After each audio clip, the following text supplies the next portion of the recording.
In the heart of the Congo jungle, three leopards stood over a tiny, trembling bundle of black fur, their amber eyes filled with something no one had ever seen before: mercy. The baby gorilla couldn't have been more than 3 months old, crying out for a mother who would never answer again. Her body lay just meters away, fallen to the very thing that would later threaten her killers, poachers. The leopards circled the infant, and every ranger watching through binoculars held their breath, waiting for nature to take its cruelest course. But then something extraordinary happened. The largest leopard lowered her massive head and gently nuzzled the baby, and in that moment, 3 predators became parents.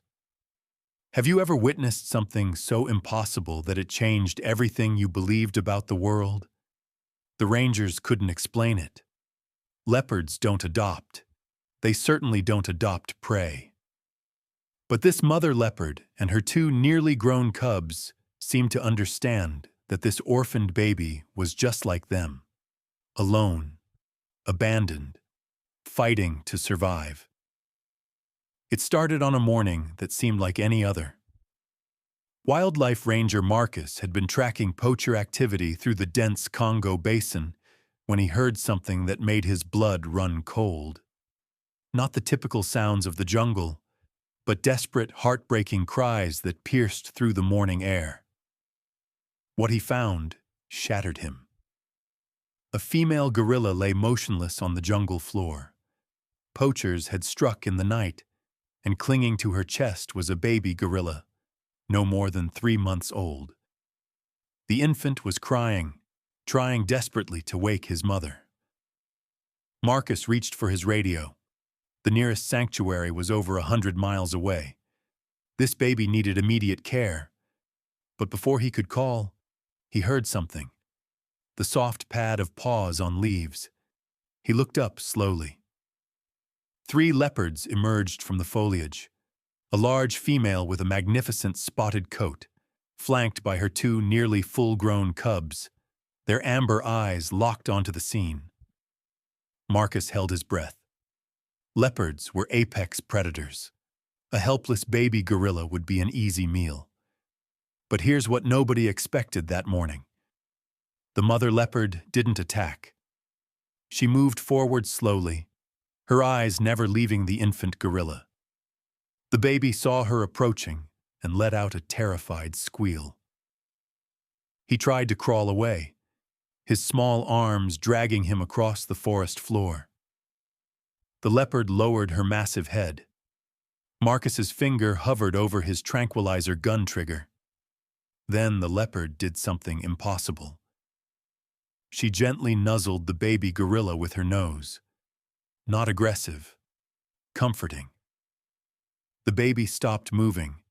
His tiny hand reached up and touched the leopard's spotted face. The leopard opened her mouth, and Marcus thought it was over. But she didn't bite. She carefully picked up the baby by the scruff of his neck, the same way she carried her own cubs. Then she turned and walked back into the jungle. Her 2 cubs followed. The baby gorilla hung from her mouth, silent now. Can you imagine making that choice? Letting a predator carry away a helpless infant, hoping impossibly that it would be okay. She carried the infant gorilla back to her den, taking turns with her cubs to keep him warm through the cold jungle nights. When he cried for hunger, they brought him to watering holes where other animals nursed their young, standing guard, while he desperately tried to feed from whatever mother would allow it. Most rejected him, but the leopards never did. The first year was the hardest. The baby gorilla, later named Quito by Marcus, who continued documenting this miracle, was so small, so fragile, stumbling on legs that weren't meant to keep pace with leopards. He couldn't hunt. He couldn't roar. He couldn't defend himself.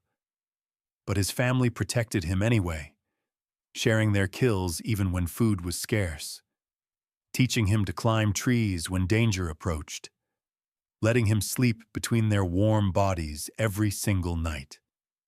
Marcus watched anxiously as the leopard attempted to nurse the infant alongside her own cubs. Scientists who later reviewed his footage were baffled. Against all biological odds, Quito was surviving. Days turned into weeks, and weeks turned into months. He grew stronger under the leopard's devoted care. The other animals watched in disbelief as this impossible family moved across the jungle together. 3 apex predators and 1 gentle giant in the making.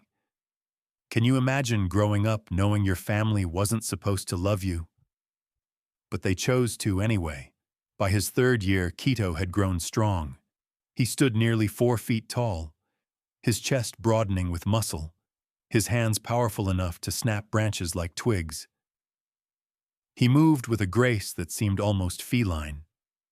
He climbed with speed and confidence that shocked other gorillas.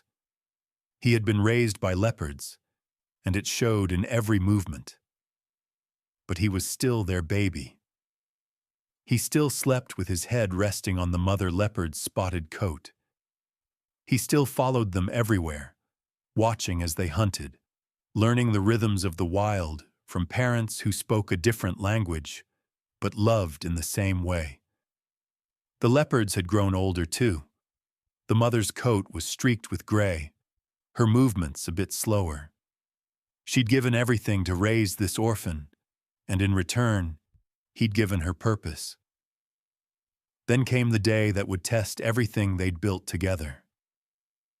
Quito was foraging near a stream, using his powerful hands to overturn rocks and search for grubs the way his leopard mother had taught him. The morning was peaceful. Then he heard it, the crack of gunfire echoing across the jungle, then another, then shouting in human voices. His heart seized. He knew that sound. Deep in his earliest memories, that sound lived. It was the same sound that had taken his birth mother, though he couldn't remember her face, only the feeling of loss that never quite left him. He crashed through the bush, his massive body moving faster than anything that size should move. Branches snapped. Birds exploded from trees. What he found made his blood run cold. His 3 leopard family members were surrounded. 4 armed poachers had cornered them in a rocky clearing, their rifles raised, their eyes gleaming with the promise of profit. Leopard pelts were worth thousands on the black market. The mother leopard was already wounded, blood matting her beautiful spotted coat, her legs shaking as she tried to shield her cubs. The other 2 circled protectively, snarling their defiance. But they were trapped, outgunned, outnumbered. These men had come prepared. They knew how this would end. Would you risk everything for the ones who saved you? Quito didn't hesitate. He exploded from the tree line with a roar that shook the earth itself, that rattled leaves from branches, that sent smaller animals fleeing in primal terror. A sound so primal and fierce that it seemed to come from the very soul of the jungle. The poachers spun around, their faces draining of color. They'd never seen anything like him. This massive silverback gorilla standing nearly 5 feet tall, chest heaving with fury, eyes blazing with 3 years of love and loyalty, transformed into pure, protective rage. He was a blur of black fur and bared teeth, moving with impossible speed for something so large. The first poacher didn't even have time to swing his rifle around before Quito was on him. One massive swat of his hand, powered by muscles designed to bend trees, sent the rifle flying 30 feet into the brush. It tumbled through the air like a toy. The man screamed in terror and ran, stumbling over roots in his panic to escape. The second poacher managed to fire, but his hands were shaking so badly the bullet went wide, embedding itself in a tree trunk. Quito grabbed a fallen log, it must have weighed 200 pounds, and hurled it like a javelin. The wood spun through the air with deadly accuracy, crashing into the ground directly at the poacher's feet with such force that it shattered. The man stumbled backwards, terror written across his face, and fled into the jungle. These men had come for easy prey, for animals that would run or fight predictably. They hadn't prepared for this, for love weaponized, for family made fierce. The leopards, seeing their adopted son defend them with such courage, found their second wind. The mother leopard, despite her wound, despite her exhaustion, lunged forward with a snarl that reminded everyone why leopards were among the jungle's most feared predators. Her cubs flanked her immediately, and together this impossible family advanced as one. Quito beat his massive chest with his fists, the sound like thunder echoing through the clearing, a declaration of protection that needed no translation. His eyes blazed with protective rage as he positioned himself between his family and the remaining poachers, daring them to take one more step toward the ones he loved. Have you ever seen love become a weapon? Have you ever witnessed the moment when everything you are becomes focused on protecting what matters most? The poachers broke. Their greed dissolved instantly in the face of something they couldn't understand, something they'd never encountered in all their years of hunting. They ran, abandoning their weapons, their plans, everything, stumbling over each other in their desperation to escape this impossible family. Quito stood there in the center of the clearing, his massive chest heaving, watching them disappear into the dense jungle. His body remained coiled and ready. Only when he was absolutely certain they were gone, when the sound of their panicked flight had faded completely, did he turn around. The leopard collapsed, and Quito was there instantly, moving with a gentleness that seemed impossible for something so powerful. He cradled that massive leopard head in his hands, hands that just moments ago had been weapons, but were now soft as silk. He made soft cooing sounds, the same sounds she had made to him as an infant, trying to comfort her the way she had comforted him countless times. The two leopard cubs pressed close, their eyes wide with fear for their mother. They licked her face, whimpering softly. The family huddled together in the clearing, the danger past, but the fear remaining. Wildlife Ranger Marcus arrived within the hour. He'd heard the gunshots and roars and had run the entire distance. He brought medical supplies and a veterinary team that had been on standby. They worked quickly and efficiently, treating the mother leopard's wound while Quito and the cubs stood watch, never moving more than a few feet away. Are you crying yet? Because Marcus was. The entire veterinary team was. They were witnessing something that transcended science, that went beyond what any textbook could explain. That night, as the stars blanketed the Congo sky in brilliant points of light, the four of them lay together in the den. A wounded leopard, recovering but alive, her two nearly grown cubs, and the massive silverback gorilla they'd raised from infancy, their breathing synchronized, their bond unbreakable, their love proved through fire. Justice wasn't just served that day. It was declared with every fiber of Quito's being. The poachers were tracked and captured by authorities within 48 hours. They told stories about a gorilla who fought like a leopard, who defended his family with impossible courage, who proved that love knows no species. They lived together for 2 more years in that corner of the jungle. Quito continued to grow, eventually reaching nearly 6 feet tall and weighing over 400 pounds. He was becoming a silverback in his prime, but he never forgot who raised him, who chose him, who loved him when the world said it was impossible. Eventually, Quito's natural instincts began calling him toward his own kind.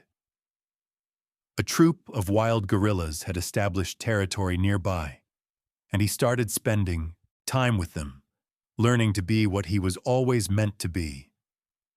But he never fully left his leopard family. Even now, years later, rangers report seeing an unusually graceful silverback gorilla visiting a certain den beneath a fig tree. The old leopard matriarch, her coat now almost entirely gray, greets him with that same gentle nuzzle she gave him as a crying infant. Her fully grown cubs, magnificent leopards in their own right, rub against his massive arms, purring loudly enough to be heard from 50 feet away. Marcus documented it all. This impossible family. This proof that love knows no species. That family isn't about blood or biology. It's about who shows up when you're alone, who protects you when you're helpless, who teaches you to survive, even when nature says you shouldn't. This story proves that families aren't just about blood or species. It's about who shows up when the world says you're alone. It's about who protects you when you're helpless. It's about who teaches you to survive even when everything says you shouldn't exist. If this story touched your heart, hit that like button and subscribe for more incredible true stories of survival and love. Share this with someone who needs to remember that family is everything.